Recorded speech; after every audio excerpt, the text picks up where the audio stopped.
Hey gang, hope you're all well. Just a heads up on this video. This is a mix of viewer submissions, stuff I found on the net, and some classics that I've never narrated before. Something that I like to do from time to time. I hope you enjoy it. If you've heard them before and you don't want to hear them, skip past them. But if you'd like to hear them again, here's your chance. Also, a little bit more time for your true scary Christmas stories and New Year's too. Why don't you throw those in as well? Email anything that you've got to Uncle Josh, truescarystories@gmail.com. Everybody, sit back, enjoy. Let's get it on.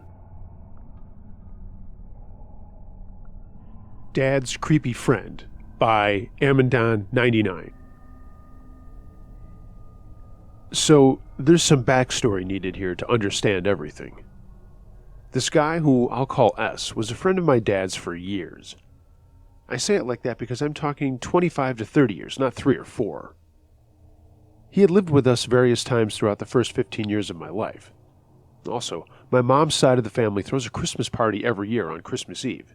It's nothing big, just dinner, adults chatting, and sometimes a few presents for the younger kids. Now, for the rest of the story. I was around 9 when this part of the story took place. We decided to go to the party. We lived easily 2 hours away, so we didn't go every year. This year was one of the many that S had lived with us, so he came. Everything was fine and normal. S had a girlfriend we had met and said that he invited her over and she was on her way, but he was going to wait outside to make sure she found the right house, and asked if I would wait with him. Thank God my mom overheard and said it was too cold for me to go outside with him, especially due to the fact I was wearing a dress. He went outside by himself, and the girlfriend never came. During all of this, one of my aunts has this pair of boots she no longer wore and gave them to me. These weren't like stripper boots, but they were brown with large clunky heels and only went up about 2 inches above my ankle. My dad is very overbearing and overprotective. He didn't like those boots and thought I was too young for them. We were getting ready to leave, and I'm climbing into the very back of the car while S held the seat down, and after I sat down, he looked straight at me and says, like a fucking deranged child, "I like your boobies," and makes a squishy motion with his hands just a few feet away from me. I cried the whole way home. That night after we got home and settled, and my younger siblings went to bed, my mom had me come out and help her finish getting ready for the next day. She had me eat the cookies and drink the milk, and while I was doing this, I lost my shit and started bawling my eyes out. My mom obviously noticed and asked me what was up, and I told her all about S and what he had said. She asked me if he could have meant boots, and I explained with his hand motions he made, no. She flipped out and told my dad, and I had to retell the story. A few days later, S moved back in with his mom. Fast forward a few years, and now I was 14 or 15 years old. S was in a lot of trouble and asked Dad if he could move in with us. Telling my dad that he was drunk that night and didn't mean what he said, he just let it be in the past. My dad let it. S lived with us for a very short period of time. I'm talking maybe a year.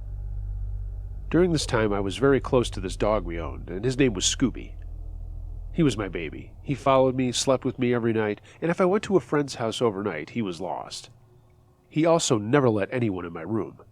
He would growl if anyone got near my bedroom door that he wasn't okay with. Scooby did not like S by any means. One day, I was hanging clothes, and Scooby, of course, was laying by my ankles. He noticed S by the door and ran over, jumping on the door, barking, snarling, and growling, and lunging at the door. My mom thought Scooby was going to break through the glass to attack this man. S would also try to make conversation with me, and depending on the day, it would depend on how friendly I was. I was a moody teen. If I was the slightest bit sassy and my parents weren't around, he'd get angry and yell at me. One time he threw a golf pencil at me and told me to watch how I talked to him. One night, a friend of mine was staying over. She was allergic to cats, so I had to make sure I vacuumed my room, wiped everything off, and washed all of my bedding. We went to sleep and woke up the next morning, and I woke up before her and reached behind my knees to pet Scooby, but he wasn't laying there. I looked over, and he was curled up in the corner, scared. I called him over and cuddled him for a while because he was obviously freaked out, and I looked around trying to figure out what had happened. Soon enough, I noticed clothespins on my desk. I know damn good and well they were not there the night before. I specifically remember because I had to clean my room so thoroughly. I went and asked my mom and noticed that S's clothes were hanging outside. I told my mom, my dad, and my grandma. The only one who believed me was my mom. A few months later, S stole my 12-year-old brother's wallet and over $100 my brother had just gotten for his birthday, and he took off with it. As far as we know, S is dead. When S stole the money and the wallet from my brother, my dad and his friend went to find him because, what the fuck? Basically, they found him across the street from a local hospital at a gas station. My dad confronted him and told him that he was a piece of shit and to stay away from us. My dad owns a scanner, and a few days later, he heard that a nurse called in because she found a man dead behind the dumpster of the hospital. Apparently, the man she described sounded like S, and that's where my dad last saw him. So as far as we know, he's gone.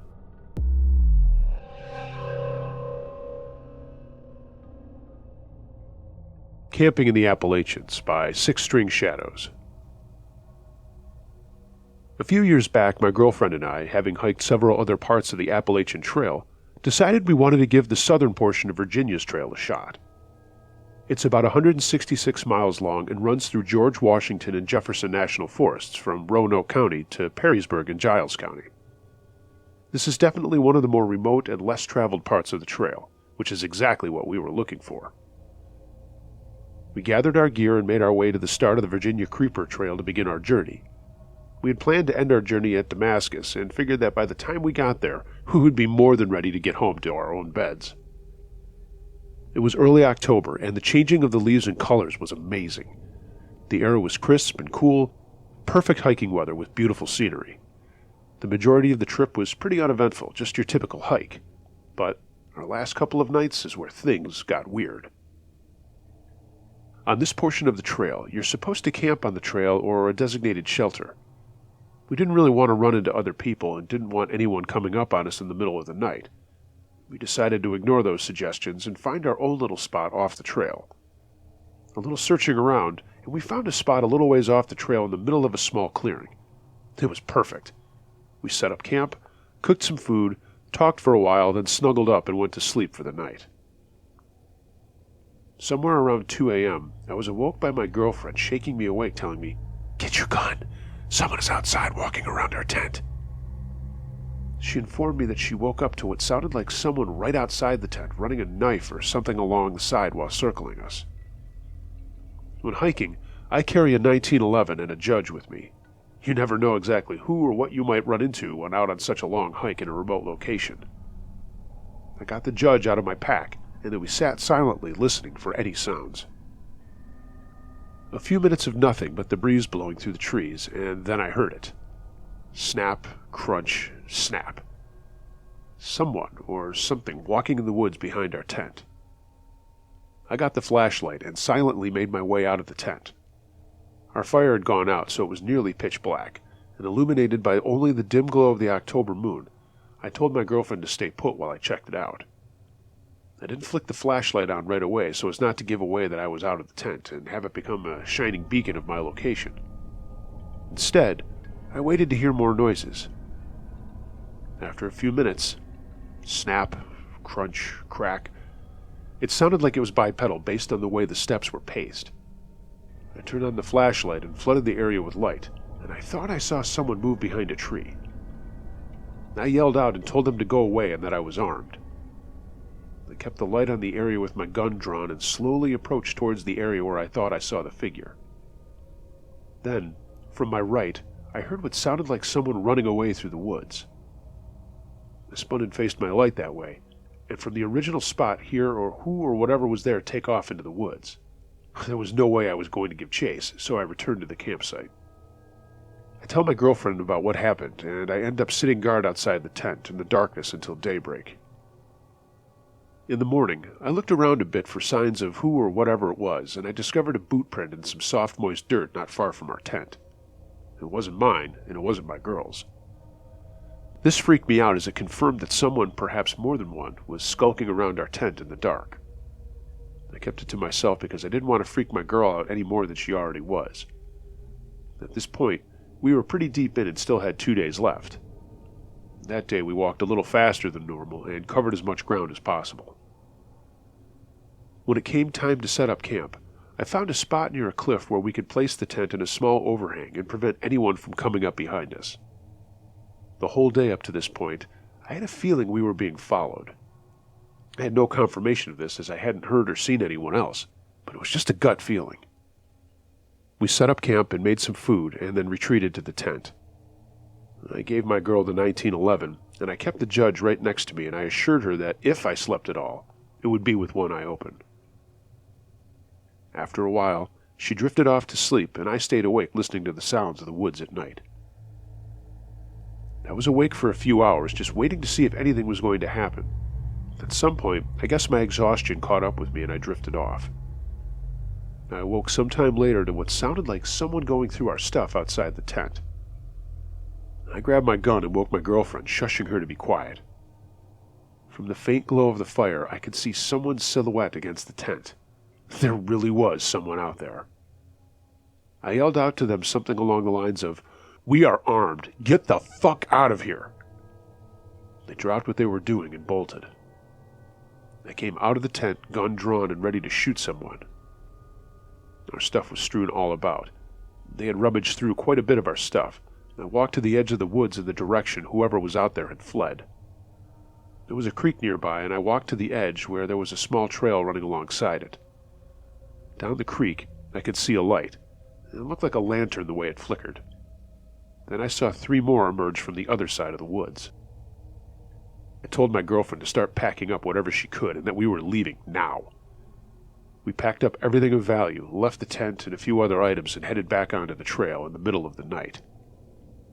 I kept hearing people talking off in the woods and hearing branches snap for quite some ways. I kept looking behind us every few seconds to make sure no one was coming up on us. It was completely nerve-wracking. If something happened, we were still a long ways from anywhere, and quite literally on our own, since we hadn't seen another hiker the entire time we'd been out there. I really felt like we were in serious danger. We'd been walking for quite some time when I heard something in the woods behind us. As we rounded a corner, I turned and saw someone step out onto the trail and just stand there watching us. It was just as the sun was coming up and barely any light. I couldn't make out any features, just the silhouette. I stopped and looked at them for a sec and asked who they were and what they wanted. They just stood there silently watching us and then turned and walked back into the woods. We picked up the pace and kept going, looking back every so often. We didn't see them again, but my gut told me they were still there for quite a ways. We eventually reached the end of the trail and got to where we had parked my girlfriend's car, extremely exhausted. We made it out of the Virginia woods without becoming a meal for a clan of cannibalistic inbred hillbillies, which is what I pictured happening in my head the whole time. I have no idea who they were or what they wanted. Maybe it was someone just messing with us. Maybe it really was a clan of deformed hillbillies who were hunting us. I will never know, because I will not be returning to find out.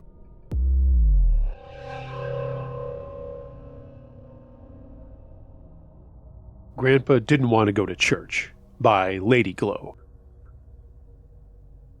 Following my paternal grandmother's death after childbirth, my grandfather began moving constantly with his 2 young children to different places, getting new jobs and starting new projects, only to leave again sometime later. Sometimes they would go to a new neighborhood or to a nearby city, but some other occasions they would move far away, oftentimes to places not only remote but isolated with barely any basic services. At some point, Grandpa remarried and had 2 more children, my uncles P and B, who were much younger than my father and his brother. Uncle B is older than me by only 3 years. After becoming an adult and starting his own family, my father sometimes would lose contact with Grandpa because they had moved to a place without telephone service.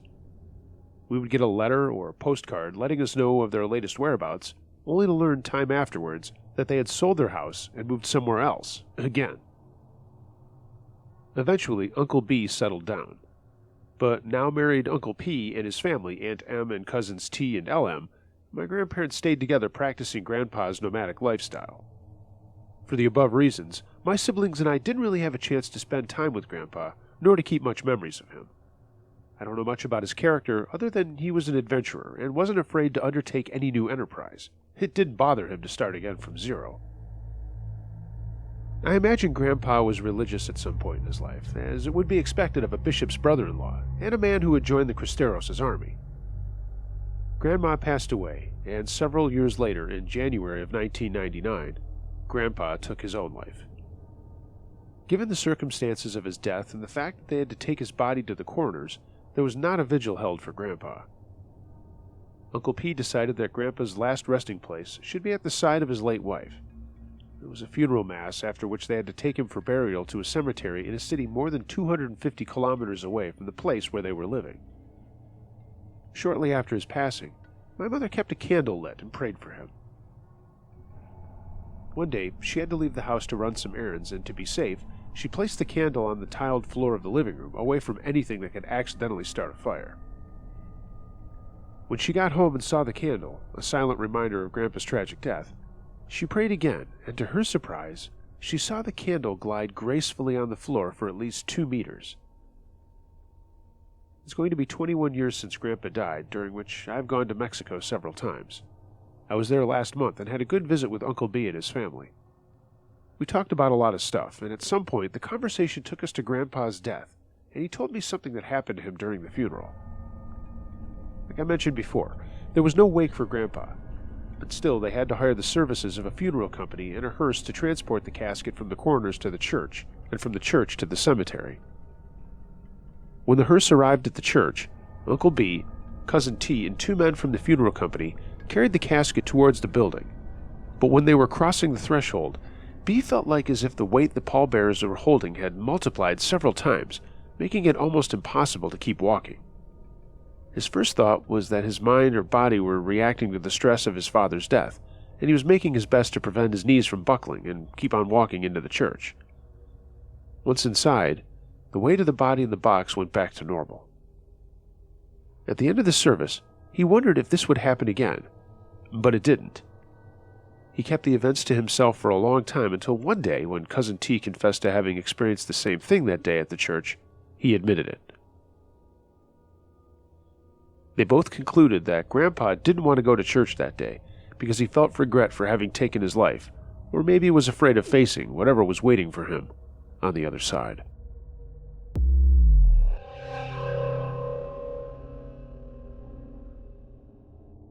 The Birthday Bicycle by Old Man 1960. This happened to me when I was a young boy. I'm now in my late 50s. I remember it being around my 10th birthday when everything changed in my life for my family. I remember it being the best birthday yet because my mom had secretly saved up enough money to buy me my own bicycle, and I was more than thrilled. No more borrowing my older brother's when he let me, or standing on the back or sitting on the handlebars of a friend's bike. We were by no means well off when I was young. We didn't have much, so getting that bike had meant a lot to me. My father was a man who worked a lot and drank even more than he worked. I'm pretty sure he was drunk more than he was ever sober, and because of that, he was hardly around. That was okay with me, my siblings, and my mother for the most part. Things were actually nice and peaceful when he wasn't home, and the nights he did actually come home, we knew right away to steer clear of him, be quiet, and leave him alone. We lived outside of a small town down a long dirt road with not very many neighbors nearby. The closest one was a good mile down from us, a really big farmhouse with a lot of fields around it. I remember being friends with their kids as they were around the same age as us and we went to school together. Their mom was very sweet and always offered us something to eat or drink when we would stop down there. And their dad? Well, he was the complete opposite of our father. I never saw him drink or yell or slap them or their mom around. We knew not every family was like ours, and that some fathers out there actually seemed to care for them. Like I said, I remember it being around my 10th birthday because my mom had baked a big cake for myself, my brother, and my 2 younger sisters to share, and of course she had some too. Then she took me out back where she had hidden the bike from me in one of the sheds, and I remember screaming with excitement, hugging and kissing her, telling her I loved her and that she was the greatest mom ever. I hopped on it right away and took off up and down the road to test it out. It was a great feeling in that moment. When something so great happens, you kind of forget the regular hell life you seem to live every other day. It's hard to explain, I guess. Things were good the next couple of days. My father had not really been home for almost a week, probably, at that point. Sometimes he would just stop in for a few minutes here or there, I guess just to check up to make sure my mom hadn't left him or anything. When I was that age, I hardly recall at any point in time when he was home for more than 1 or 2 nights in a week, and never 2 nights in a row. We, the kids, never knew what he was doing, nor did we ever really want to know. We just knew it was better at home when he wasn't there. I remember riding my bike down the dirt road on my way home from running into town to pick up something at the grocery store for my mom, when my dad's pickup truck passed me and I kept heading on down towards home. It made me not even want to go back home, but really, what else could I do? The sun was just starting to go down, and normally if he did come home, it was right after work, or very late at night after he left who knows where. So it was kind of odd he was on his way home at that time of day. By the time I pulled up into the yard, I could already hear the yelling. I could hear my mom's voice trying to reason with him for something or other, and then I would hear my dad's voice just overpower hers. I heard something smash. I didn't want to go inside. I could hear my little sisters bawling, and then I heard my mom crying too. My older brother just happened to be down at the neighbor's place that had the farmhouse, and I really didn't want to go inside at this point. I heard another smash, and I decided to go in because I couldn't leave my mom and sisters in there alone with him. I peeked in the window of the door before I actually walked in, and saw the house getting destroyed right in front of my family by my crazy, drunk father. I tried opening the door slightly and getting my sister's attention to come out, but my dad had seen me and went from focusing on them to me. I blocked a lot of this out, but from what I can remember, he turned and went straight for me and picked me up by my shoulders and started screaming in my face. My mom was behind him, begging him to put me down, but he just turned and gave her another slap in the face, and she backed down. From what I could tell that was coming out of him, he was livid when he saw me riding down the road on a bike he knew wasn't my brother's. When he got home, he confronted my mom on where it came from and how I was on it. He got it out of her that she had secretly been stashing away money to save up to get me the bike, and my dad lost it when she told him that. I'm sure he was probably on a 5 or 6 day heavy drinking binge at this point, because I remember the smell of his breath was like sour whiskey pouring into my nostrils as he screamed at me. He was sure that my mother was hiding other things from him, and he was going to find out what. That's why he started tearing up the house. In the 5 minutes it took him from passing me on the road until I got there, he had done quite a bit. All the furniture was thrown around, lamps and pictures had been smashed. He threw me against one of the walls, and as I looked up from the floor, he had stormed into the kitchen and smashed what was left of my birthday cake against the back door. Both of my sisters were huddled in the corner holding each other while my mom cried and had blood running down her face. That was it for me. This was the worst I had ever seen my father, and I was scared. I ran out of the house, hopped on my bike, and started heading towards the neighbors. We didn't have a telephone at that time, but I knew they did, and I was going to call the police in town and stop him. I hardly got out of the driveway when I heard the front door open and heard my father yelling to me to get my ass back there. I just kept pedaling, thinking I needed to get to the neighbors and everything would be better. That's when I heard his truck start up, and I looked behind me as he was backing out of the driveway and started heading towards me. I could see the neighbor's house in the distance and just kept on pedaling until I started to see the headlights getting closer and closer. I looked behind me, and he was so close that I knew he was going to hit me. I remember just jumping off the bike towards the side of the road and tumbling down into the side of the field. I shot up and just started running across the field towards the neighbors, hearing my dad yelling but not really caring. When I looked behind me, I saw that my father had already turned around and was heading back towards our house. I got to the neighbors a few minutes later and pounded on the door. Their mom opened the door and took a step back because at this point I was sobbing, shaking, and probably didn't look like my normal self. She took me inside and called to her husband to get in there, and I was in the middle of telling them what had happened when my brother and his friend walked in from playing out back, and in about 2 seconds he was out the door heading towards home. The mom called the police in town, and they said they would send someone out right away. About 10 minutes had passed and no police had shown up, so I begged the husband to please drive me down to my house. I didn't know what was happening and I was scared. He agreed since he knew my little sisters and mom were there. And about halfway down the road, we passed my bike. It was completely mangled up. My dad had run over it with his truck. And I started crying again, partly because I loved that bike, but mostly because I could have still been on it when he did that. We got to the house and my father's truck was gone. Apparently my brother ran all the way home, picked up a baseball bat that was on the side of the house, and with no hesitation, walked into the living room and smashed my dad's kneecap in. As he lay there screaming, my brother grabbed my sisters and mother and ran into one of the bedrooms. My father managed to crawl out to his truck and drive away, though. The cops showed up just a few minutes after the neighbor, and I arrived and took a look at everything that had happened. They found my father about an hour later, one town over at the local tavern. They said it wasn't very hard to find him since he was a well-known drunk in the area, and the bars were the first places that they were going to look for him. They arrested him pretty much on the spot. That night, after the police found my father, the neighbors invited us to stay with them for however long we needed to. My mom was embarrassed, but so very thankful for their help. We only stayed a couple of days, enough time for my mom to make arrangements to leave that town and go live with my aunt for a while, a couple 100 miles away from where we lived. I never did see my father again after that, and I've never really minded. I know he wasn't in jail too long because shortly after we got settled at my aunt's house, that's when the phone calls and letters started. But my mom never caved and went back. I mean, who would? After a year or so, he gave up and agreed to a divorce. I never really paid much attention to that as I was still young and was living a different life than I had before. We stayed with my aunt for a couple of years until my mom saved up enough money after getting a job to get our own place. At that point, my brother was 16 or 17, so he was also helping bring in money from his job, as well as myself with a newspaper route. I even saved up enough money to get myself another bike. Life was better than it had ever been.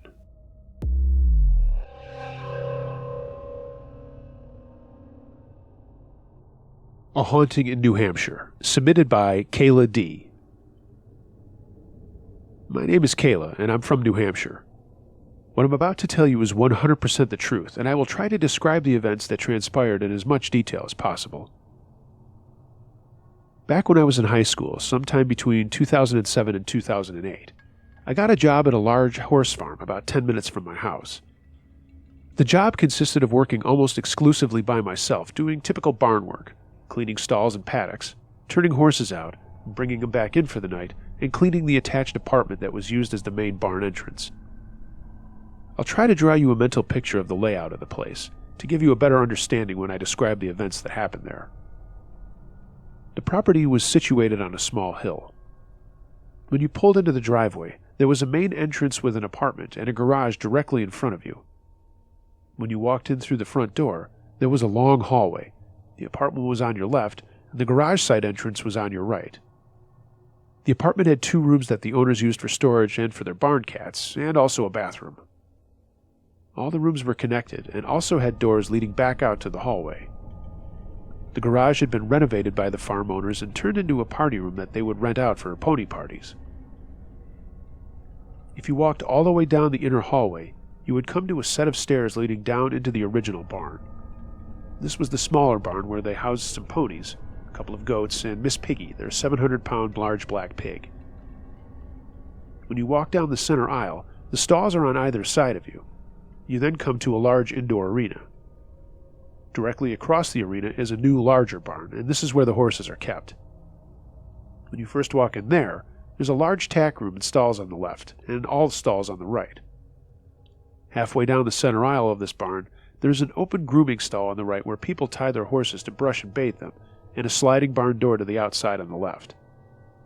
The rest of the way down the center aisle, there are only stalls on either side of you until you get to the end, where there is another sliding barn door to the outside. When I first started, not much went on.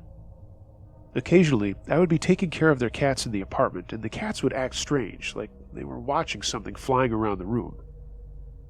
I never saw anything, but chalked it up to a small flying bug or maybe mice running around in the ceiling, making enough noise for the cats to hear it. After a few months, though, things started to get strange. One day, around midday, I was in the smaller, older barn raking the center aisle, and I started hearing a muffled conversation between two people. I knew for a fact that no one else was at the barn then, and I hadn't turned the barn radio on either. At that point, I just laughed to myself and told myself that I must be going nuts from overworking.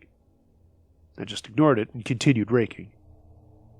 The next event that happened to me there, though, I didn't take so well. Fall had come, and I was working late one night finishing up cleaning the apartment. All of a sudden, I heard what sounded exactly like loud hammering coming from the garage, and I mean loud. It seemed like it was coming from the roof of the garage, so I ran outside and looked up. Nothing. I couldn't see anything there, and there were no trees or anything near the outside of the garage either that might have been smacking into it. I freaked out and called my boss hysterical. She just laughed and said, "It's probably just squirrels," to which I told her, "I don't think squirrels know how to use a hammer." I told her I couldn't go back in there tonight. I was thoroughly freaked out and sobbing. She said it was all right and to just go home. Nothing happened for a little while after that, until winter. It was a calm, average winter day, and I was cleaning the bathroom in the apartment. The bathroom had 3 doors and a window. One door led to the main hallway, another led to the apartment, and the last was the closet where the cleaning equipment was stored. The 2 exit doors and windows were closed, and the closet door was open as wide as it would go. The sink and vanity were directly across from the closet, and I was looking down into the sink cleaning. All of a sudden, there was a loud bang, and I bolted upright, looking into the mirror in front of me. The closet door had slammed shut just behind me. I was flabbergasted, not believing what had just happened. I've watched plenty of those ghost hunting shows, and I've tried debunking it. I looked out the window. There was absolutely no wind that day. I opened the door and tried gently pushing on it, trying to get it to slam shut again, but it barely moved. I had to put some force into it to get it to move at all. That was when I definitely knew something was up with that place. The last event that happened to me there was definitely the most profound, and to this day it is the strangest thing that has ever happened to me. It will stay with me forever. Being wintertime in New England, it was starting to get very dark very early. I was at the barn by myself around 6 p.m., per usual. Everyone else had gone to a dinner party, and I was getting the barn shut down for the night. This time I was in the newer, larger barn, sweeping dirt out of the grooming stall. Then I heard a young male voice ask loudly, "What are you doing?" And I automatically replied, "Sweeping, why?" Then my blood ran cold. I whipped around, but no one was there. I ran up and down the center aisle looking in every stall for someone. Someone had to be there. They didn't find anyone. I checked outside and all around, but no one was there. I quickly finished up and hightailed it out of there. And soon afterwards, I ended up giving my 2 weeks, not out of fear, but because I was going to be starting my spring and summer job. Unfortunately, that wasn't the last I was going to hear of that place. Fast forward a few years to 2013. I was working as a pet groomer at a salon in southern New Hampshire. My coworkers also happened to be horse people, and one day they were talking about a tragic barn fire that happened the day before, where all 28 horses perished. My face went white, and I immediately pulled up the article on my phone. There it was, the barn I had worked at. The largest barn completely burned to the ground. None of the horses made it, but by some miracle, the animals in the smaller barn made it out safely, and no people were injured. I proceeded to tell my coworkers of the events that had happened to me there. It was such a tragedy and left me with a sinking feeling in my gut. The barn that burned down was also the barn where I heard that disembodied voice. I don't want to name the barn or the town here, but if you do a Google search for the article of the barn fire, you'll find it.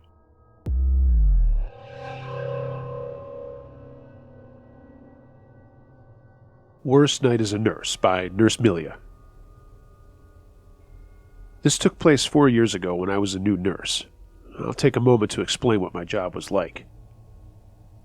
On evenings, nights, and weekends, there's a phone number that people can call and ask for medical advice, and if needed, a nurse can be sent out to have a look and do easier tasks such as stitching or dressing a wound, and also, if needed, to send the person to the hospital. It's to help those who need medical care, but not desperately enough to need to go to the emergency room. One night, I was asked to go to an address and see an old lady that had fallen earlier that day and needed someone to check in on her since she lived alone. Easy enough, I thought. I was given the strangest directions to find the address, such as turn left when you see a stone that looks a bit like a badger. It's an understatement to say that this place was in the middle of nowhere. It took me almost an hour to get there, the snow and ice on the road making it more difficult. Normally, we work in pairs, but it was a busy night, and this seemed like an easy job to do on my own. So my coworker and I decided to split to save time. As I approached the house, a small wooden cottage with no other houses in sight, I got that feeling I was being watched. If I had just trusted my instincts and turned around, it would have saved me so many problems. But I didn't. There was no doorbell, and the door was open, so I stepped inside shouting, "It's the nurse. I've come to see that you're doing okay, Mrs. K." There was no answer, and I couldn't find the light switch, so I took out my mobile phone and used it as a flashlight. The place smelled like cat urine, and I wondered if the old lady hadn't heard me, and if I would scare her half to death showing up in the darkness of her home. Then, suddenly, I heard the door shut behind me, and instinctively knew it wasn't the old lady who had snuck up on me. "Please don't be scared, dear," I heard a woman's voice say from somewhere close by. I turned around and saw a man behind me. He was tall and had the haunted stare of an abstinent druggie. Fuck, I thought. I've been warned about things like this. It's common knowledge that we carry morphine and some other goodies. I'd hand it over to him if it came to that, and it's not worth fighting him for a few millimeters of morphine or steroid or whatever it is he wants. As calmly as I could, I looked him in the eyes and said, "She is your mother. I heard she had a fall today, and I need to check her for signs of a concussion." I spun around and went over to the old lady, looking scared and regretful as she was curled up in the corner of a small sofa in the cold, dark house. The man said nothing but stared at me with hostile eyes as I grabbed my bag and got out the light I used to check pupils. I took my time examining her and tried to come up with a plan of action. The man was blocking the only door out, and between him and myself there was a kitchen table and a large bread knife within his reach. I gasped for air, and I pretended to have noticed something wrong with the old lady. "Please don't be alarmed, but I think I need to get you to the hospital tonight," I lied in my best good nurse voice. I planned to pretend to phone the ambulance, but instead phoned the police. Then I turned to the man, pretending to not notice him staring at my bag, shaking with abstinence.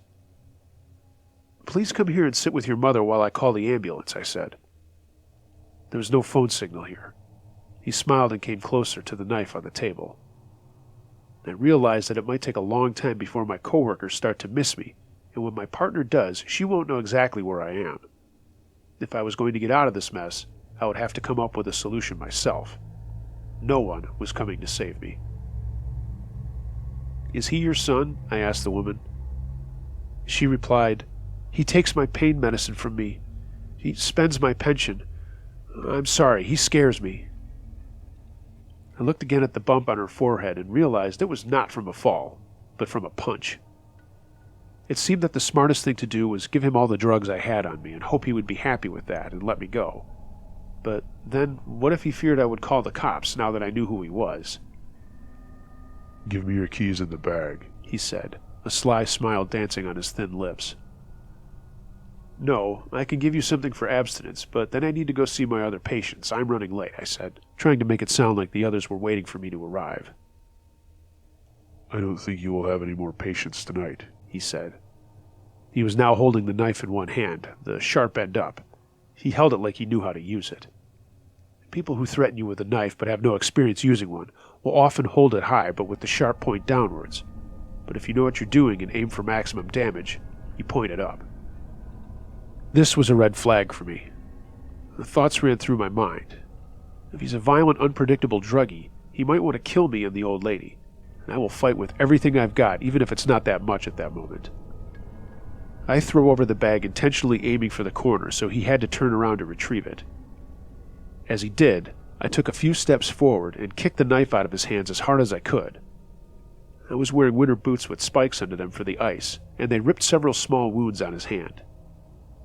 I then pushed my knee hard into his kidney and used both hands to force one of his arms up on his back. I was amazed at my own reaction. I'm not a violent man. The old lady cried but didn't move from her corner and made no effort to stop me. Let me tell you one thing about my background. I live in Sweden, but my parents were immigrants escaping the nightmares in Bosnia. In my childhood, I've seen horrible things and learned from a young age that there are situations in life when you have to fight to stay in the game. My dad had drilled into all of us kids self-defense and Krav Maga, but I had never once used it before. The druggy guy tried to get up from under me and attempted to kick me, but it didn't reach as I was sitting on his upper body. I realized that if he got back up, my chances would be slim, so instead I found a carotid artery and pushed. As he passed out, I grabbed the old lady and headed for the car, terrified that he might soon be waking up and give chase. As we reached the main road and got signal on my mobile, I phoned the police and sent an ambulance to the address. The old woman said nothing during the ride into town. Later that night, a policeman came to my workplace to talk to me. It turned out that the druggie was well known to them. He had just served a sentence for killing a man jumping on his head while he was out cold.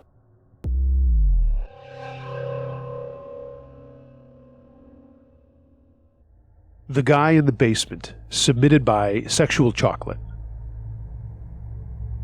Okay, this story comes from my college days when I was a barback at a college bar. For those of you who have never been to college or are not familiar with college towns, bars there are designed for students are not like the ones in your average non-college town. They're seedy, they're gross, and they're for one thing, getting hammered. As part of my duties, I was up and down the back stairs into the basement all the time, hustling to change taps on the kegs, replace bottles, normal barback stuff. I also made a little extra cash during the week cleaning up the place. At the end of each night, everybody pitched in to get rid of the garbage and throw out all of the plastic cups and bottles into the dumpster out back. This was well before recycling, and frankly no one wanted to touch those bottles anyway. We just took the big garbage bins from inside straight out and dumped them. However, the real cleaning happened when no one was in the bar, usually on Tuesday or Wednesday morning. The basement of the place had 2 large walk-ins, my boss's office, but the front part was just a dirt floor that we stored stuff in boxes on some shelves against the stone and concrete walls. All the stuff for the DJ was there also, the preamps, the breaker for the building, that kind of thing. My boss's office was actually pretty nice. He was a cool guy and kept a lot of really neat things in there. We also stored merch from our vendors to give away things for the people getting schnockered 5 nights out of the week. We were open Wednesdays through Sunday, but Sunday was much more chill, and usually there were a lot less people there. Upstairs in the main room, there was one long bar along one wall, a stage at the front where the DJ booth was, and we had a pool table and an electric dartboard. Typical college bar. One Tuesday afternoon, I was there cleaning up the mess from the past weekend. I was alone, just mopping and basically hosing down the bathrooms. The thing about a bar like that is, when no one's in it and there's no cigarette smoke or the body heat of a couple hundred people, the smell is pretty rank. It's not until I would hose down all the perforated mats behind the bar and sanitize the shit out of the main floor that it started to be tolerable. I would usually just chain smoke the entire time. The smell is kind of important to this story. I should also mention that there were 2 apartments above the bar that had a similar entrance in the back to where the stairs that went down to the basement were. But we always kept that door locked so as to make sure anyone coming or going from the apartments didn't get the idea to go down and sneak a few bottles out. When we were open, we had 2 bouncers back there, one at the back door to make sure that the people didn't sneak in, and one at the interior back door to make sure anybody who left just left and didn't try to go upstairs to the apartments or downstairs to the storage in the office. Anyway, there I was, cleaning up, when I started to hear something coming from the basement. I was the only one there, as the owner of the bar didn't live in town, and was only there when the bar was running. He owned a number of other businesses, and that took up most of his time. A few of us were trusted to have keys to just get to what we needed to get done during the week as we saw fit. Sometimes I was there in the morning, sometimes I was there in the afternoon. Sometimes I would go in at night if I was busy with classes or something else was going on. I was paid to clean the place up as long as it was cleaned by Wednesday afternoon. The boss man was happy. So it took me aback when I heard what sounded like someone moving around in the basement. I set my mop aside and lit up another cigarette and went downstairs to see if everything was okay. I'd left the door open while I was working, but the guys who lived upstairs were really cool and would usually just pop in to say hi if they were walking around. That didn't happen, and I noticed that the back door that led to the apartments upstairs, and our back room, was locked. When I got down to the basement, the first thing I noticed was the light was on. There were a few strings of lights in the little hallway that led to the office and then ended right at the front where a dirt floor started. I found it odd that these were on, but I just shrugged it off and thought, oh well, somebody must have forgot to turn them off on Sunday night. I went into the office after unlocking the door, and everything was normal in there.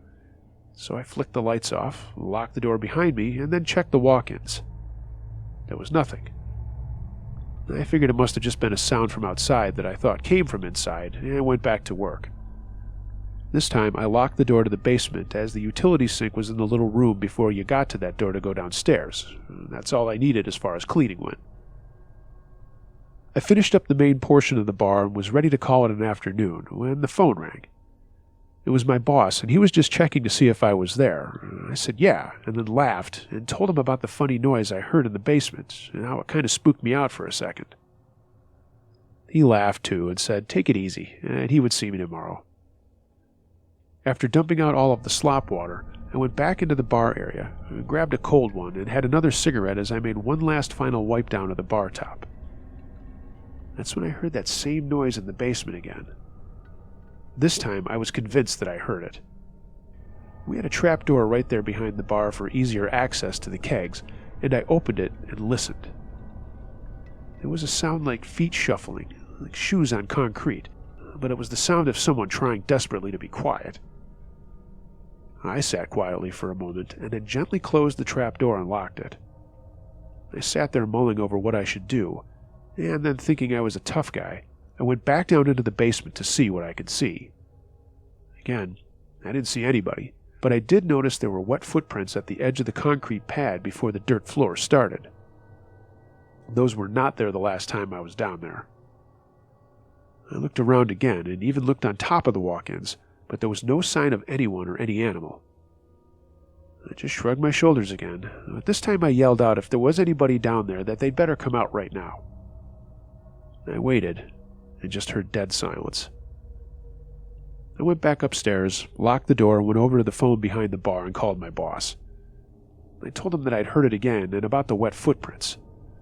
And while he did listen to me, I could tell he thought I was a little loopy and said not to worry about anything. He would check things out the next day. I hung up the phone and heard one of the guys from upstairs walking up the stairs to his place, so I went up and knocked on his door after I double-checked the locks in the basement and made sure the padlock on that side of the door was locked. The guy opened his door and asked me to come in, and I asked him if he had noticed or heard anything strange in the back hallways while the bar was closed. He said no, and he said that every time he came home, the door was always locked. He couldn't vouch for the guy next door, but he was also a good guy, so I didn't think there was any monkey business going on there. I just left and went back to the house I lived at and got something to eat and then hit the books. I had to work Wednesday and Friday that week. I just wanted to get most of my schoolwork done as early as possible. The next evening, I went in for my shift and immediately went down to the office to see my boss and get an itinerary of anything that I needed to bring back upstairs. He was sitting there when I came in, and he looked at me with a puzzled look on his face. "When were you last here?" he asked me. I told him yesterday afternoon when I talked to you. I'd only left shortly after our conversation. He shook his head and I asked, "Why? What's up?" Before answering, he asked me if the head bartender had been in, and I said I wouldn't know. I went straight home after I cleaned up. When the head bartender came in, I'll call him Mike, he also came down to the office, and my boss asked him the last time that he'd been there. Mike said he hadn't been in since Saturday night, and again my boss just shook his head. "Well," he said, "looks like we have some kind of mystery here." I asked him what he meant, and he said that someone had left a bunch of fast food bags in the basement. He was wondering if it was one of us, and we both shook our heads and said no. I asked if anybody had tried to get into the office, and he said not that he could see, and that nothing was missing, but it was odd that there would be all these fast food bags in the basement. We sat there in silence, and then we all just kind of brushed it off and started on with the night. Even though I didn't say anything, this was the second red flag for me. Whether anybody else was thinking about it or not, I was convinced someone was coming or going without us knowing who it was. We had a normal week and a good weekend, and I was back in on Tuesday to do my cleaning thing. Out of curiosity, I went back into the basement halfway through my duties, and that's when I noticed a really bad smell when I got down there. I know I stated earlier about how bad and rank a college bar can get after a day of extra fermentation, if you get the expression, but this was worse. This was not the normal bar smell. It smelled like something was rotting. I could tell that the smell was coming from the front area of the basement, so after flicking on the lights up there as best as they would shine, I walked over to where the breaker was and then turned and looked around the rest of the room. I didn't see anything out of the ordinary, just all the stuff we normally had stacked up. But then I noticed there was a shift in the way things were stacked up.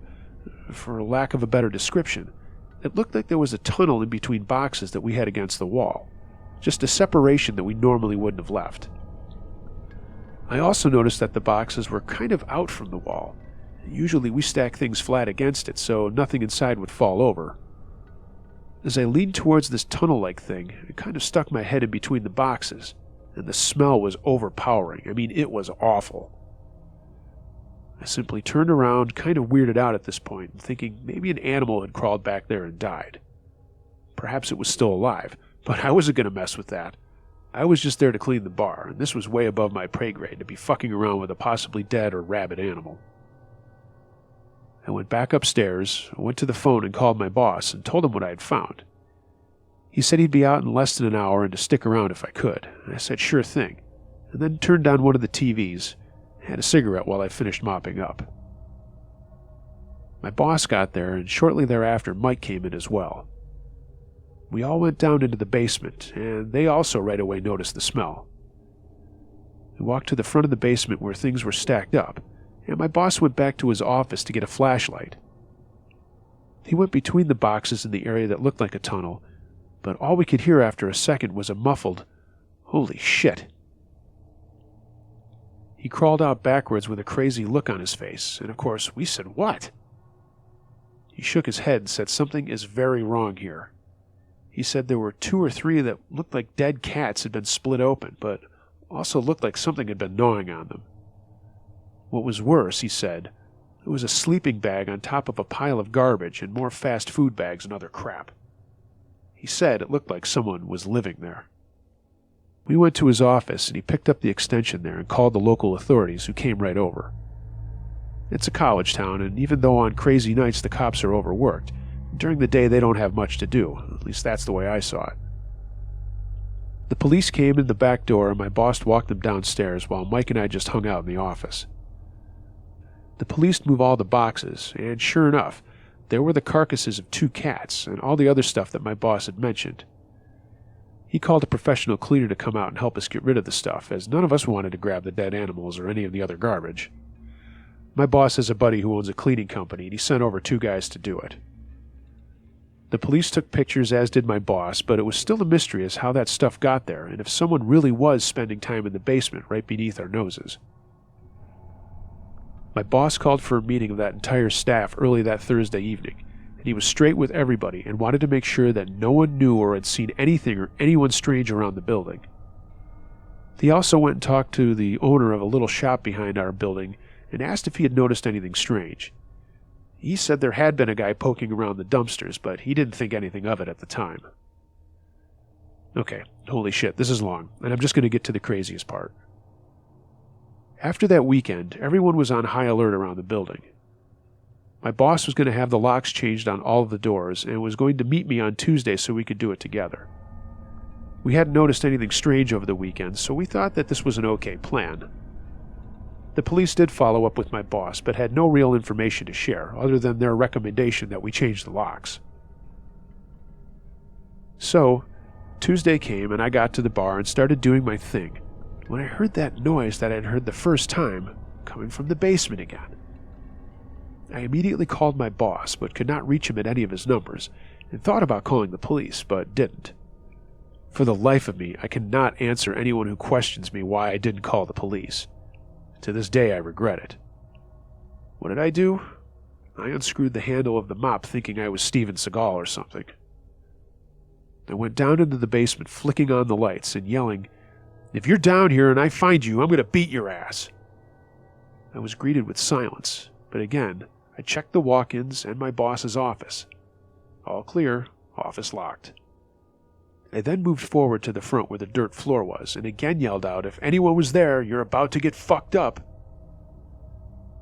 As I got out of the main light and looked over at the boxes that we had not really stacked up back the way we normally did, I didn't notice anything out of the ordinary. That is, until I started to turn back towards the little hallway by the office, and out of the corner of my eye, I saw a movement in the shadows against the wall. My boss had left the flashlight on a shelf near the walk-ins, so I went over to get it, and then thinking I was being brave, went back to the front.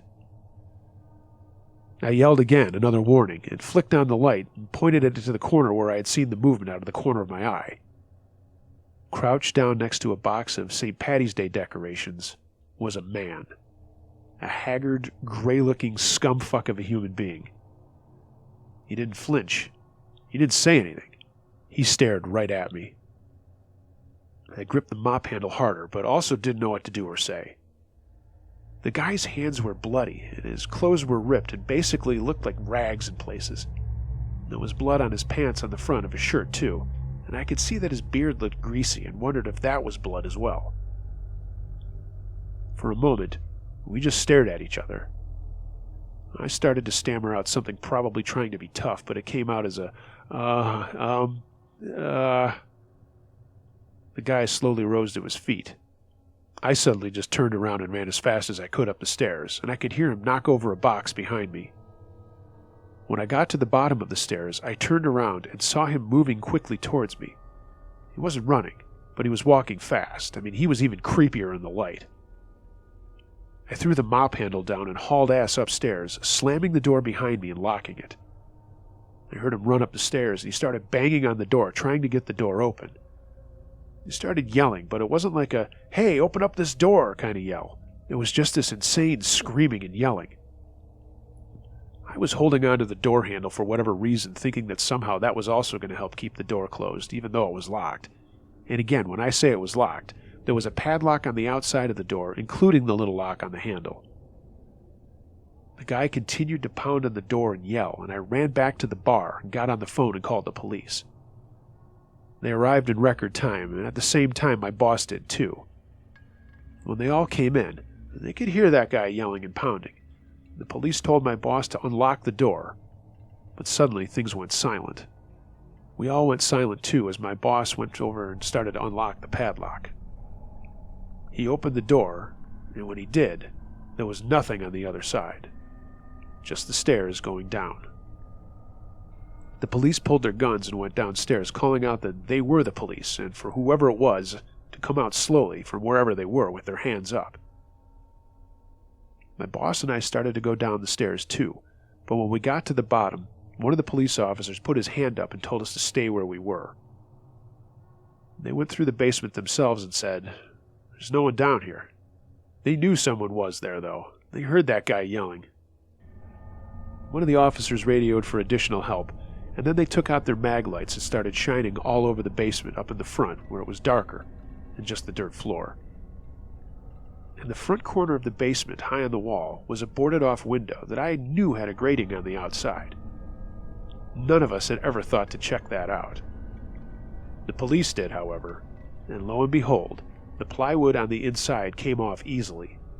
The ancient window frame also came off easily, as did the grating on the outside of the building. Somehow, right behind our backs, this guy had been coming and going through this window, and none of us knew. It was really messed up. My boss was beside himself about not checking that, as he was aware that the window once was there, but had been boarded up for as long as he had owned the building. The police did the whole fingerprint thing and took more pictures, but there was no sign of the guy, and my boss immediately sent me to the hardware store to get supplies to fix the window permanently. When the shopkeeper from behind our building came over to see what was going on, we told him what had happened, and I described the guy that I had seen in the basement. He said, "Yeah, that sounds just like the guy I've been seeing hanging around the dumpsters." At any rate, we fixed the window and never had a problem again. No one ever broke in, and no one was living in our basement randomly killing cats. It became a legend of the bar, and we talked about it for weeks afterwards. I've never been as freaked out in my life, and I've been in some pretty hairy situations. But seeing that crazy guy covered in blood hanging out in the dark of that basement is something that will never leave my mind. It's been a long time since this happened, but it feels like yesterday as I write this out. If anything, it was a good lesson in how not to try to be a tough guy for me. I have no idea what I thought I was going to do. I'm glad I just ran. Zero shame on my part. Hope this is appropriate for your channel. Thanks. Merry Christmas.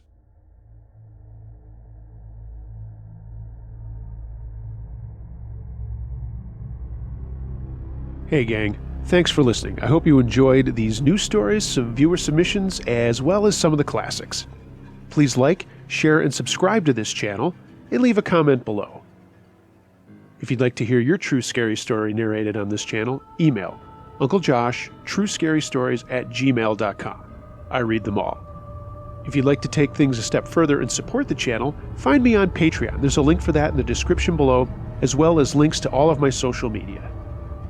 Happy holidays, Merry Christmas, Happy Hanukkah, Merry Kwanzaa, whatever it is that you're celebrating. And hey, if you're not celebrating anything either, just have a good day. Everybody, Christmas stories coming up next, as well as some 911 calls to start the new year. Everyone be excellent to each other. And until next time, be wary of things that go bump in the night. It could be anything. A ghost, a monster, or the guy next door.